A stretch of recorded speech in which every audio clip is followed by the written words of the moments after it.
Hey guys, in this video we're going to be completing the pH of buffer solution calculations. It's a simple thing, it's the same thing as you have studied before as well. You find pH of acid-base solutions, how you find basically the H plus concentration using different equilibrium concentration constants. So you find the H plus concentration using that, and then you find the pH using minus log base 10 of concentration of acid.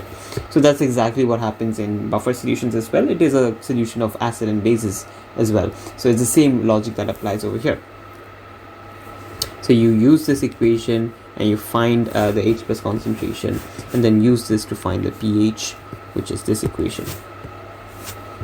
However, we can form a much easier equation for when you have limited information. How so? Well, let's see. In case of Ka, it is found as, the products concentration divided by your reactants concentration. Agreed?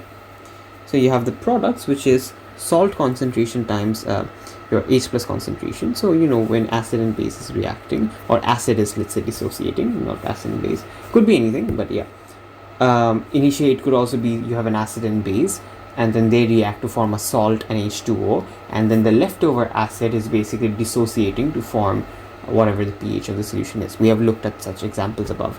Anyways, so let's say you have an example, a situation where you have acid, HCOOH. Okay, so you have this case scenario where this is going to now dissociate and give you HCOO minus plus H plus ions.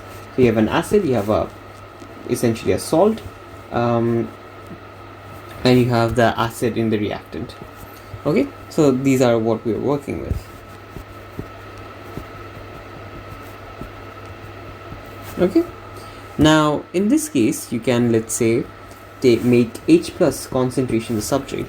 So you can make H plus concentration the subject by multiplying acid on both sides. So acid gets cancelled over here, and divide salt on either side. So you're taking salt to this side and acid to this side. So you have Ka times acid divided by salt. Okay, now what you can do is you can bring a minus log on either side. Why? Because I want to find the pH. So pH of any solution is minus log of hydrogen ion concentration. So you take a minus log on this side, and you take a minus log on this side as well. So minus log of the entirety of Ka times acid concentration divided by salt concentration. Agreed? Great. Now what you will do is you can log A times B can be written as, this is from maths, so if you don't know maths, it's fine, log A plus log of B. So log AB, A times B, if this is written, you can write it as log A plus log B. This is possible, you can do this. Okay, so log A plus log B. So even if you take the minus out, so if you keep minus as is, you can write log Ka plus log acid by salt. Okay, got it? Then you can multiply a minus inside, and you will have minus log Ka minus log acid by salt. And then what you can do is you can convert all of this into pH and pKa. Minus log H plus A is what? pH. And what is minus log of Ka? pKa. I taught it in one of the previous videos. Okay, it is pKa. pKa is minus log of Ka, log base 10. Okay, I've taught this before in this series only. And plus log 10 salt by acid. What happened over here? Why did this change into plus? What atrocity did I commit? It's simple. So let's say you have log A by B. Okay, so whenever you invert the numerator and denominator over here, what you get is B by A to the power of minus 1. You know why? Because, well, let's open the brackets. You have b to the power minus 1 and a to the power minus 1. This means this is basically a to the power minus 1 means a will go to the numerator and b will go to the denominator. It inverts its place. So a by b. Do we get back to the initial a by b, log a by b? Yeah, we do, right? So essentially, whenever you want to, let's say, change the a and b, what you do is you can say, well, b by a to the power of minus 1 is the same as a by b, is it not? You tell me, is it not? Obviously it is. If I write log of b by a to the power minus 1, it is the same as a by b, because you open the brackets and minus 1 gets on the power of b and a, and it gives you the same as a by b. So whenever you have this, you can write it as log of b by a to the power of minus 1. But this doesn't solve the thing. Where did the minus come from over here?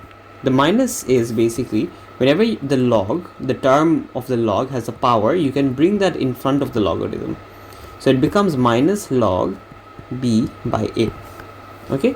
Now the reason I am explaining this is a few chem students I've seen at least, didn't have maths, so they don't know what log is. That's why I'm explaining it. But yeah, that is why the minus comes in front. So the same thing applies over here. You have acid and salt.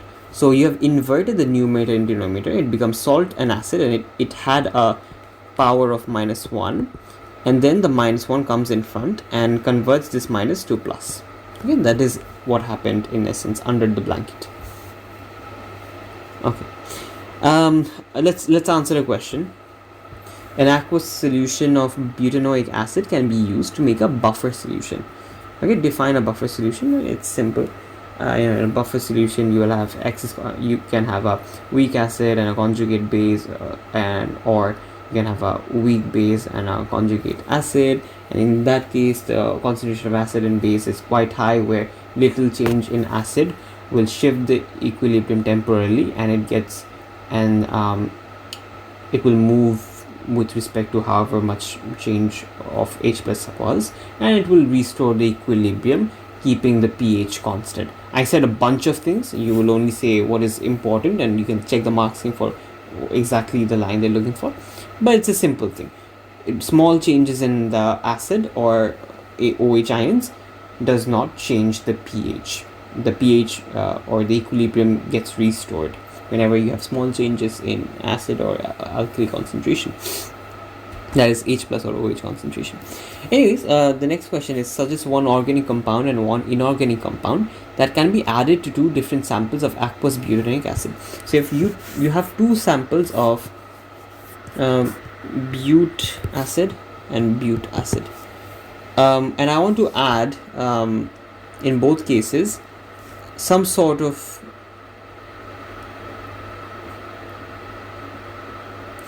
we want to add some sort of a base in either cases, such that it creates a buffer solution. One will be organic, one will be inorganic. That's simple. Think of a base with which will create a buffer solution. So in terms of organic compound, it is going to be, I don't know why I have written this. It can be literally anything. CH3COO minus. Okay, that is one example.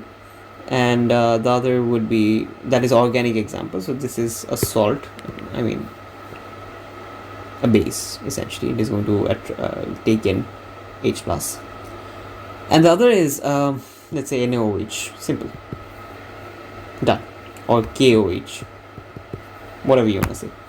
Okay, so now you have two cases where you can create a buffer solution, one with organic base and the other with inorganic base. There you go, done.